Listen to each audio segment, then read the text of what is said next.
भादवा महीना के कृष्ण पक्ष की तीज को निमड़ी तीज या कजरी तीज बोला जाता है। उस दिन निमड़ी माता की पूजा करके निमड़ी माता की कहानी सुनी जाती है। तो आइए इस वीडियो में आपको निमड़ी माता की कहानी सुनाने जा रही हूँ।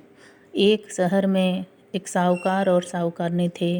वो बहुत धनवान थे, पर उनकी कोई संतान नहीं थी। साहूकार ने निमड़ी माता से प्रार्थना की, हे माता, मुझे पुत्र संतान प्राप्त हो जाए तो मैं श्रावण की सत्तू का भोग लगाऊंगी। तो वो गर्भवती हो गई और 9 महीने उसको बेटा पैदा हुआ और धीरे धीरे उसको 7 बेटे हो गए और बड़े होकर शादी लायक भी हो गए। पर साहूकार ने निमड़ी माता से की गई वचन भूल गई थी। श्रावण सत्तू का प्रसाद की बात वो भूल चुकी थी और बड़ा बेटा का शादी तय हुआ और शादी जिस दिन हुई उसी दिन सुहागरात को ही वो उसका देहांत हो गया, उसकी मृत्यु हो गई। और साहूकारनी बहुत दुखी हुई और इसका कारण नहीं जान सके। धीरे धीरे एक के बाद एक 6 बेटे का शादी हुआ और 6वें बेटे का सबकी देहांत सुहागरात की हो जाती थी। सबके मन में एक ही प्रश्न था, शादी होने के बाद सुहागरात को ही इनका मृत्यु कैसे हो रहा है, क्यों हो रहा है, क्या गलती से हो रहा है, पर कोई जान नहीं सका ऐसा क्यों हो रहा है। तत्पश्चात 7वें बेटे की बारी आई तो साहूकारनी बहुत चिंतित थे कि इसकी शादी करें या नहीं करें, और गांव वाले ने समझाने पर वो राजी हुए शादी करने के लिए। मन दुखी था पर मजबूर थे कि शादी कर देते हैं।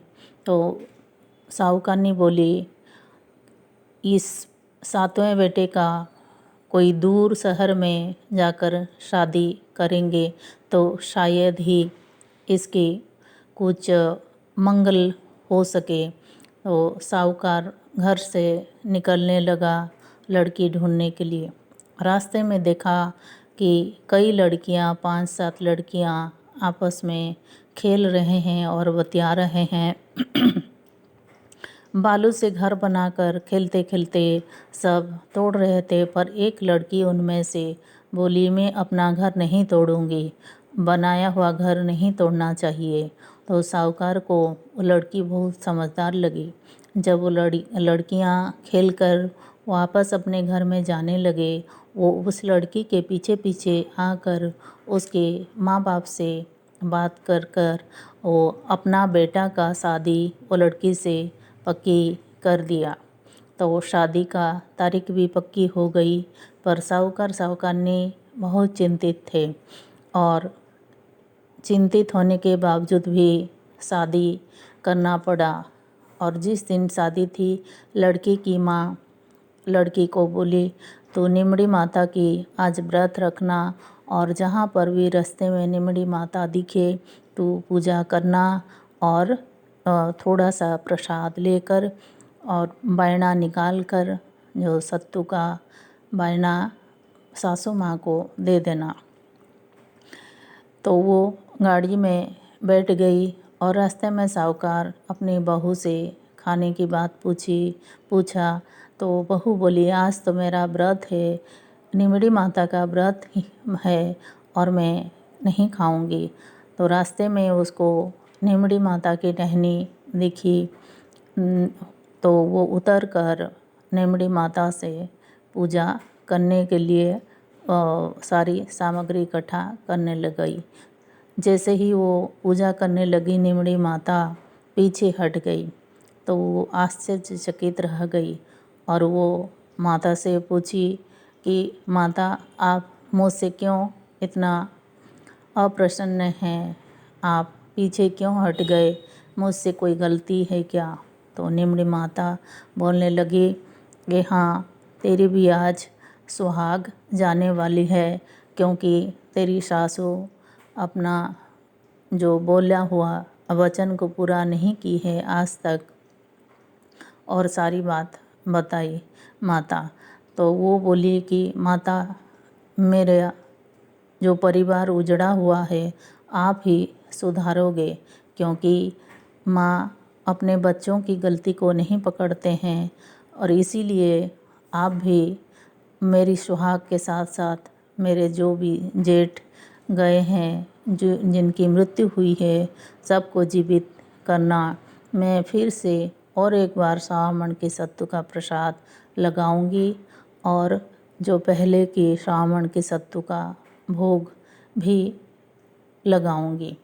तो इतना बोली तो कजरी माता या निमड़ी माता प्रसन्न हो गए और उसको सुहाग की आशीर्वाद देकर अंतर्ध्यान हो गए। तो वो पूजा करके गाड़ी में बैठकर अपने घर आई। जब घर में प्रवेश की, देखी सारे उसके जेठ जीवित हो चुके थे और सब तरफ खुशहाली छाई हुई थी।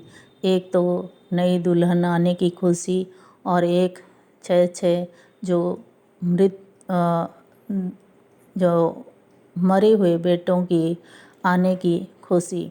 तो इतनी खुशी पूरे गांव में फैली हुई थी कि सब कोई जान नहीं सके कि क्या कारण है कि 6 बेटे एक साथ फिर से जीवित हो गए। और बहू आकर सारी बात बताई कि निमड़ी माता के प्रभाव से ही ये सब संभव हो पाया है, और निमड़ी माता आशीर्वाद से ही ये सब हो पाया है। तो सासू माँ से सारी बात बताई। तो सासू माँ फिर से निमड़ी माता से प्रार्थना की, हे माता, मुझसे जो भी भूल चूक हुई है माफ़ कर दीजिए। और सारे परिवार निमड़ी माता की पूजा आराधना करने लगे, और जो भी श्रावण की सत्तू बोला हुआ था, और बहू अपनी श्रावण की सत्तू जो बोली थी, वो सब श्रावण की सत्तू वो भोग बनाकर निमड़ी माता को भोग लगाए, और गांव में सब तरफ ढिंडोरा बजा दिए कि निमड़ी माता के प्रभाव से ये सब संभव हो पाया है। और निमड़ी माता की सब तरफ पूजा अर्चना करो, और सुहाग की रक्षा के लिए निमड़ी माता की पूजा अर्चना करना चाहिए। तब से अपने सुहाग की रक्षा के लिए निमड़ी माता की पूजा की जाती है। तो आप भी इस व्रत को करिए। तो जय निमड़ी माता की जय।